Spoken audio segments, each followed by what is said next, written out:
योगी को जान से मारने की धमकी मिली। आजकल यह तस्वीर पहले मैं आपको दिखाऊं, योगी आदित्यनाथ देश की राजधानी दिल्ली में थे। आज ये योगी आदित्यनाथ का काफिला है। योगी का काफिला जिस वक्त पहुंचा, प्रधानमंत्री नरेंद्र मोदी से आज योगी की मुलाकात हुई। फुल स्क्रीन लीजिए जरा। और योगी दिल्ली आए, एजेंडा क्या था यह अब तक साफ नहीं है, लेकिन योगी आदित्यनाथ प्रधानमंत्री नरेंद्र मोदी से मिले।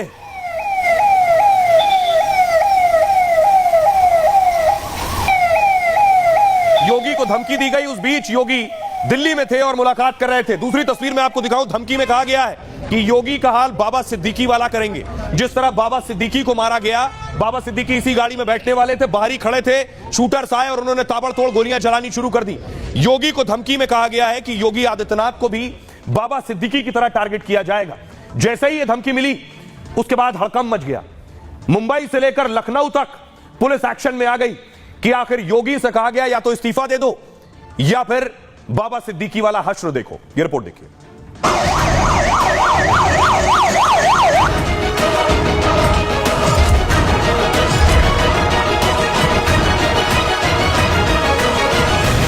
बाबा सिद्दीकी की हत्या के बाद लॉरेंस ग्रुप ने सलमान और पप्पू यादव को धमकी दी। आज उत्तर प्रदेश के मुख्यमंत्री योगी आदित्यनाथ को धमकी के बाद हड़कंप मच गया। मुंबई से लेकर उत्तर प्रदेश की पुलिस एक्टिव हो गई। योगी को 10 दिन में इस्तीफा देने की धमकी दी गई, नहीं तो बाबा सिद्दीकी जैसा हाल होगा। यह धमकी उत्तर प्रदेश के मुख्यमंत्री को दी गई थी। सवाल यह है कि लॉरेंस गैंग की तरफ से धमकी दी गई। पुलिस ने इसी एंगल से जांच करनी शुरू की। जांच एजेंसी आरोपी तक पहुंच चुकी है और पूछताछ जारी है। आइए आपको बताऊं, योगी को धमकी किसने दी, कहां से धमकी आई है और धमकीबाज कौन है। यही धमकी है योगी को। यूपी के सीएम योगी की धमकी के बाद हड़कंप मच गया जैसे ही धमकी दी गई। मुंबई पुलिस कंट्रोल रूम में दरअसल फोन आया, फोन में धमकी दी गई। कहा गया 10 दिन के अंदर मुख्यमंत्री योगी आदित्यनाथ रिजाइन करें, मुख्यमंत्री की पोस्ट कुर्सी छोड़ दें 10 दिन में। अगर योगी ने इस्तीफा नहीं दिया तो हत्या की धमकी, हम उन्हें बाबा सिद्दीकी की तरह मार डालेंगे। बाबा सिद्दीकी की हत्या में लॉरेंस ग्रुप का हाथ था। योगी को धमकी के बाद जांच एजेंसियां फौरन एक्शन में आ गई, अलर्ट पर। Maharashtra ATS, Thane police, Worli police जांच में जुट गई।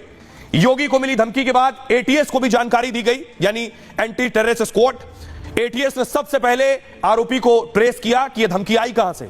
योगी को धमकी देने वाली महिला का लोकेशन मिल गया। जी हां, योगी के नाम पर योगी को जिसने धमकी दी वो एक महिला थी। इसके बाद एटीएस महिला के घर पहुंची। धमकी देने वाली महिला का नाम फातिमा खान है। फातिमा पढ़ी लिखी है और पिता उनके लकड़ी का कारोबार करते हैं।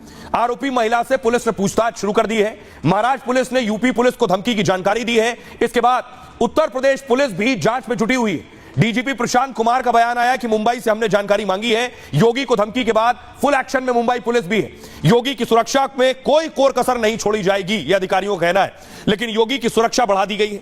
योगी की सुरक्षा पहले से बहुत चुस्त दुरुस्त होती है। योगी का काफिला अगर आप देखें, योगी की गाड़ियों के आगे कई गाड़ियां, योगी की गाड़ियों के पीछे कई गाड़ियां, इसमें बुलेट प्रूफ गाड़ी भी है। ये योगी का पूरा काफिला होता है। फुल स्क्रीन लीजिए जरा और देखिए, ये योगी का काफिला।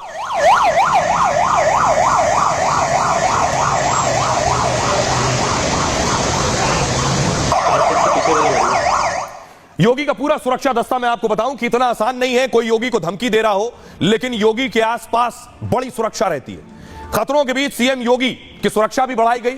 योगी को Z+ और एनएसजी कमांडो का कवर मिला हुआ है। यूपी के जाबाज जवानों का भी दस्ता सुरक्षा घेरे में होता है और 6 VIP सिक्योरिटी बटालियन सुरक्षा घेरे में होती है। नई बटालियन के साथ ये 7 हो गई हैं।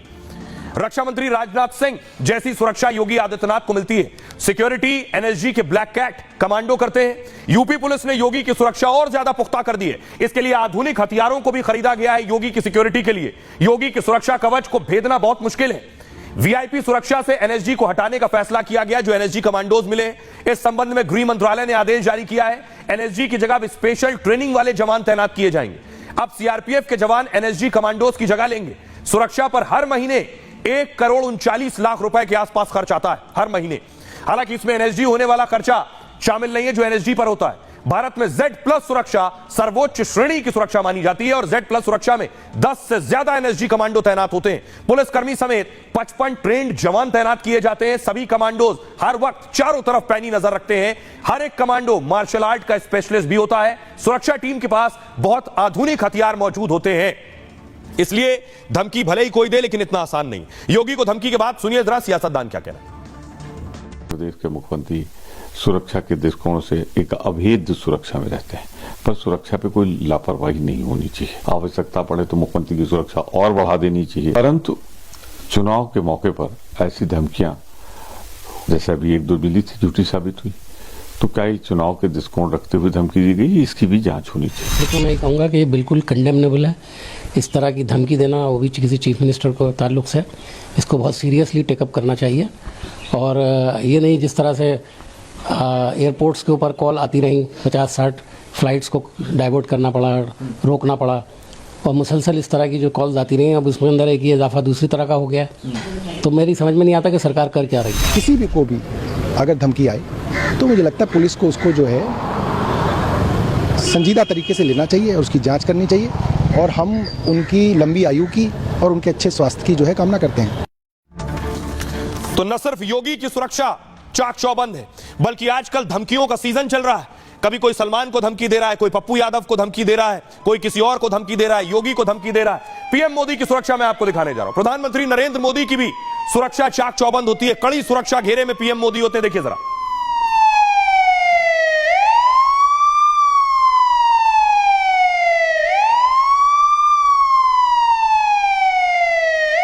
प्रधानमंत्री नरेंद्र मोदी जैसे ही पहुंचते हैं, उसके बाद पूरा सुरक्षा दस्ता उन्हें घेर लेता है चारों तरफ से। न सिर्फ मोदी, अगली तस्वीर देखिए, देश के गृह मंत्री को भी प्रधानमंत्री नरेंद्र मोदी से कम नहीं, लगभग वैसी ही सुरक्षा मिली होती है। देखिए, गृह मंत्री अमित शाह का सुरक्षा दस्ता है ये। सुरक्षा दस्ते में बाकायदा जैमर की गाड़ियां भी होती हैं। आइए मैं आपको बताऊं, इस वक्त सबसे ज्यादा मुश्किल है सुरक्षा एजेंसियों के लिए, जो सुरक्षा मुहैया कराती है, चाहे वो प्रधानमंत्री मोदी को हो या फिर योगी आदित्यनाथ को हो। प्रधानमंत्री नरेंद्र मोदी का सुरक्षा घेरा मैं आपको बताऊं, पीएम मोदी का कई घेरे होते हैं, लगभग 4 से 5 घेरे। पहला घेरा जिसमें ये एसपीजी के कमांडोज होते हैं, 100 कमांडो, स्पेशल प्रोटेक्शन ग्रुप है एसपीजी, जो खास प्रधानमंत्री की सुरक्षा के लिए ही बनाई गई है। एसपीजी के पास मेड इन बेल्जियम हैंडगन होती है इनके हाथों में, जो आप देख रहे हैं, बेल्जियम की FN 2000 असॉल्ट राइफल से भी लैस होते हैं ये, FN P90 सब मशीन गन से भी लैस होते हैं, सब अत्याधुनिक मशीन गन। ये देखिए सुरक्षा घेरा बदल गया। दूसरा सुरक्षा घेरा होता है स्पेशल कमांडोज का, गरुड़ के लगभग 100 कमांडो होते हैं सुरक्षा घेरे में। एक और सुरक्षा घेरा बदल गया। तीसरा घेरा पैरामिलिट्री कमांडो, 300 पैरामिलिट्री कमांडो होते हैं। चौथा घेरा स्थानीय पुलिस के हजारों जवानों का होता है, जो भीड़ को नियंत्रित करते हैं, शक होते ही फौरन एक्शन लेते हैं। पांचवा घेरा देखिए, NSG के लगभग 100 स्नाइपर्स होते हैं, बंदूक के साथ, बंदूकधारी, जहां शक हो संदिग्ध पर फौरन टारगेट सेट कर सके। कॉर्नर शॉट गन से लैस होते हैं ये, स्नाइपर गन से भी लैस होते हैं ये। प्रधानमंत्री खुद बुलेट प्रूफ कार में सवार होते हैं। प्रधानमंत्री के काफिले में 2 आर्म्ड गाड़ियां चलती हैं। 9 हाईटेक गाड़ियों के अलावा एम्बुलेंस और जैमर होते हैं प्रधानमंत्री की गाड़ी के काफिले में। पीएम के काफिले में एक डमी कार चल रही होती है, हूबहू प्रधानमंत्री की गाड़ी जैसी वो गाड़ी होगी। अगर किसी ने प्रधानमंत्री की गाड़ी पर निशाना लगाया है तो वो पहले तो कंफ्यूज हो जाएगा कि असली वाली गाड़ी कौन सी है। काफिले में करीब 100 जवान शामिल होते हैं। जिस राज्य में जाते हैं वहां की लोकल पुलिस एक्टिव रहती है फौरन, साथ ही इंटेलिजेंस यूनिट भी काम करती रहती है। देश में सिर्फ पीएम को ही एसपीजी की सुरक्षा मिली है। एसपीजी के जवानों के पास एक सूटकेस भी होता है। कई बार आपने देखा होगा एक सूटकेस, ये सूटकेस असल में न्यूक्लियर बटन है और जिसे प्रधानमंत्री ने चंद फुट की दूरी पर रखा जाता है पीएम से। ये एक पोर्टेबल बुलेट प्रूफ शील्ड होती है दरअसल, जिसे हमले के दौरान खोला जा सके प्रधानमंत्री के आगे और उन्हें बचाया जा सके। अब गृह मंत्री की सुरक्षा देखिए जरा। गृह मंत्री अमित शाह देश के तीसरे सबसे सुरक्षित व्यक्ति हैं। पीएम और राष्ट्रपति के बाद सबसे मजबूत सुरक्षा घेरा गृह मंत्री का। शाह के पास Z+ सुरक्षा है। पीएम की सुरक्षा में पोर्टेबल बुलेट प्रूफ शील्ड होती है, पीएम के पास वैसे ही बुलेट प्रूफ शील्ड गृह मंत्री के लिए भी। ब्रीफकेस खोलते ही ये ढाल की तरह काम करता है। Z+ में 2 दर्जन सुरक्षा कमांडो मौजूद होते हैं, जो वीवीआईपी के चारों ओर से कवर करते हैं। आवास पर अलग से सिक्योरिटी कवर दिया जाता है। Z+ प्रोटेक्टी को एक बुलेट प्रूफ गाड़ी भी मिलती है और सुरक्षा व्यवस्था प्रबंधन के लिए वरिष्ठ अधिकारी तैनात होते हैं। इस तरह का है सुरक्षा घेरा, जहां परिंदा भी पर नहीं मार सकता है, बेशक कोई धमकियां देता रहे। हमारे साथ एक्स डीजीपी जुड़ रहे हैं विक्रम सिंह साहब। विक्रम सिंह जी, आपने इस तरह के बड़े वीवीआईपी की सुरक्षा को देखा भी है, उसे चुस्त दुरुस्त भी किया है। आजकल जो धमकियां मिल रही हैं, इन धमकियों के बीच सुरक्षा एजेंसियों के लिए भी और चुनौतियां हो गई और मुश्किलें आ गई। सोची समझी रणनीति और सुनियोजित षड्यंत्र के तहत इस प्रकार की धमकी दी जा रही है। वो चाहे योगी जी को हो या हमारे फ्लाइट्स को लेकर के है, हमारे सिस्टम में भय और आतंक फैलाना, हमारे सुरक्षा एजेंसीज के संसाधन के ऊपर दबाव डालना, देश में भय और आतंक का वातावरण पैदा करना, ये तमाम उद्देश्य होते हैं। अब सुरक्षा एजेंसीज का कार्य क्या है? ये चिन्हित करें कि किसके द्वारा भेजा गया है, उसको गिरफ्तार करें, गिरफ्तार करने के उपरांत गहराई से पूछताछ करें। पूछताछ में विशेष बल इस बात पर दिया जाए कि इसके पीछे कौन है और क्या कारण है, क्या दुश्मनी है, उसका आपराधिक इतिहास क्या है, और पूरी कार्रवाई करने के बाद अच्छी तरीके से ये समझ लें, आवश्यकता अनुसार lie detector test, polygraph test, उनकी माली हालात, बैंक अकाउंट और हवाला, क्रिप्टो करेंसी और सोने की स्मगलिंग के माध्यम से कोई धन तो प्राप्त नहीं हुआ है, और अगर प्राप्त हुआ है तो उसके बारे में भी विचार कर लें। बहुत शुक्रिया इस तमाम जानकारी के लिए।